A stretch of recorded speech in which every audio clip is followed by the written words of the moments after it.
Roll camera action. আজ নদীতে ঘুরতে এসে তোমার কেমন লাগছে বলো?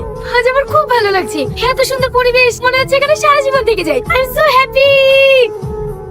সালমা, কে আছো? একে বাঁচাও, একে তোলো, হিরোইনকে বাঁচা, হিরোইনকে বাঁচা। না না, আমি রিস্ক নিয়ে জলে নামতে পারবো না, আমার মেকআপ নষ্ট হয়ে যাবে। পারলে আপনি নামেন না। আমি তো সাঁতারই জানিনি। কে আছো? আমার হিরোইনকে বাঁচাও, আমার হিরোইনকে বাঁচাও। সালমা, এই অনেক পানি খেয়ে ফেলেছে। একে কোনো বাড়িতে নিয়ে যাওয়া দরকার। এখানে কাছাকাছি বাড়ি কার পাবো? আমার বাড়ির কাছে হবে। তাড়াতাড়ি এখানেই চলো। তুমি আমার পায়ে হাত দিচ্ছ কেন? পায়ে গরম তেল মালিশ করে দিছি, জানে তোমার ঠান্ডা কম লাগে। ওকে ওর কাজ করতে দাও মধু, না হলে তুমি তাড়াতাড়ি সুস্থ হবে না।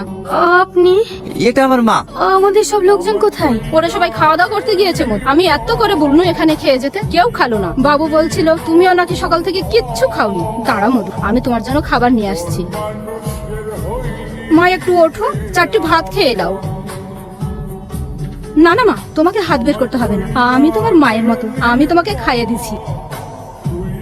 কাঁদছো কেন মা? তোমার কষ্ট হচ্ছে? আন্টি, অসুস্থতার জন্য আমি কাঁদছি না। আমি ভাবছি গ্রামের মানুষ কতটা সাদাসিধে, শহরের মানুষের টাকা আছে কিন্তু কোনো ভালোবাসা নেই। গ্রামের মানুষ কত সহজে মানুষকে আপন করে নেয়, আর শহরের মানুষ শুধু টাকা টাকা আর টাকা। জানেন আন্টি, এরকম ভালোবাসা আমি কখনো কোথাও পাইনি। আর বেশি দিন থাকবো না আন্টি, 2-3 দিনের মধ্যে আমাদের শুটিং শেষ করে কলকাতা চলে যাবো। তুমি 2 দিন বাদে চলে যাবা? হ্যাঁ, তাই ভাবছি বাকি দিনগুলো এই গ্রামটা ঘুরে দেখি। তুমি দেখাবে না? হ্যাঁ, অবশ্যই দেখাবো।